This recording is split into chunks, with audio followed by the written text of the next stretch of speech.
Yes, ready, start.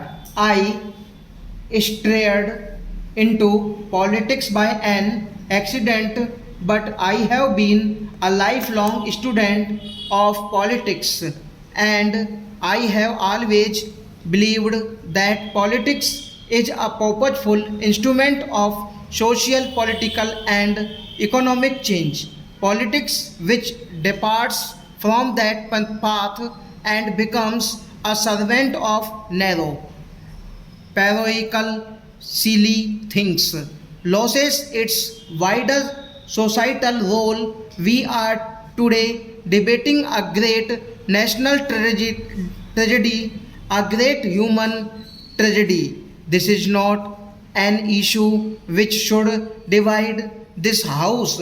This is not an issue where partisan politics should have an upper hand in analyzing those traumatic events of 1984, the death of a prime minister, a revered and beloved leader of our country, in her own courtyards by two bodyguards, and this whole mass tragedy and befell Delhi and other cities.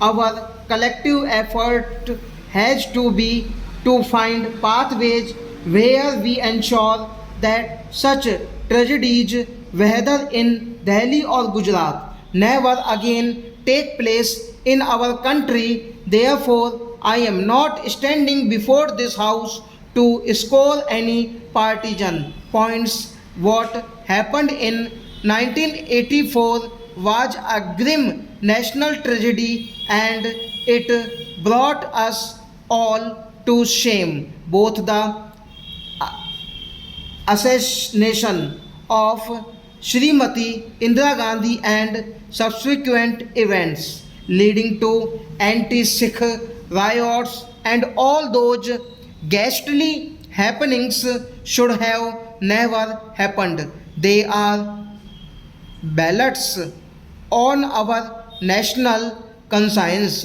On this, there is no difference of opinion on any side, but the question arises, where do we go from here? 21 years have passed, more than one political party has been in power, and yet the feeling persists that somehow the truth has not come out and justice has not prevailed. Therefore, it is our collective responsibility to find ways and means where we could accelerate the processes which would give out people a feeling that they do appreciate justice in this massive state of India. I wish the debate had taken that one tone, but the debate has been on narrow partisan lines, and I respectfully say to the House that does not serve its purpose. The Sikhs are a very proud community. They have a glorious past. Our Gurus have bequeathed to us a living philosophy which is more relevant today than it never was, that the Sikhs have made a phenomenal contribution to our freedom struggle is also known. Anybody who goes to Port Blair would find how many people who were sent to the Gloge came to the partisan. The Sikh community suffered the most. The canal colonial of erstwhile Punjab, which were blooming with property, were the creation of the Sikh peasants. They were all lost to the Sikh community. Many of them migrated to this part of the Punjab. Lakhs and lakhs of people became homeless. I have seen people seeing their daughters, their children being killed before their very eyes in those ghastly days of the partisan. That trauma still haunts me. It is a credit to the Sikh community that did not allow that tragedy is depress them. Then came the independence of India and there arose a new Punjab on the ashes of old. When the history of that period is written, the making of the new Punjab, the role of two individuals will shine in the annals of history. That was Jawaharlal Nehru and Sardar Pratap Singh Caron.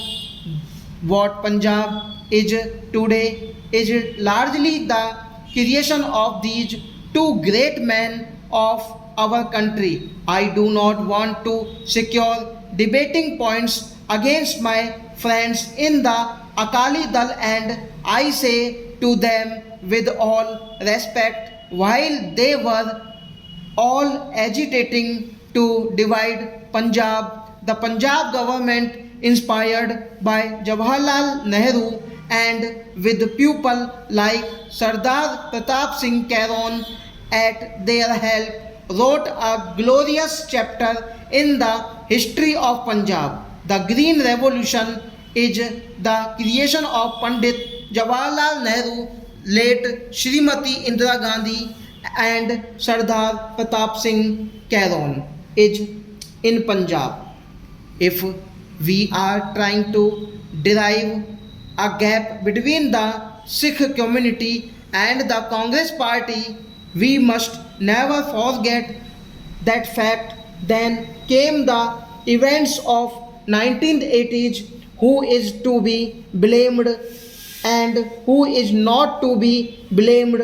I am not here to apportion blames, but for a time it appeared the Punjab had fallen on evil day. We saw that period when serious attempts were made to divert the attention of this brave community, which has contributed so much to the development of our country, which even to this day defends many of our national frontiers that are on the borders. People, many of them outside our country, tried to drive a wedge between the Sikh community and the mainstream of national life.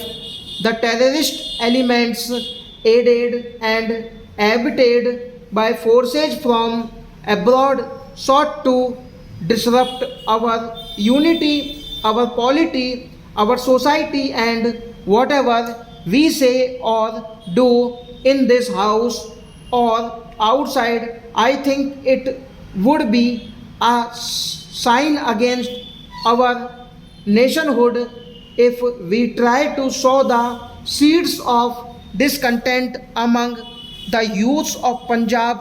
Punjab is border state of our union. The Sikhs have been its valiant protectors through countries. Here stop.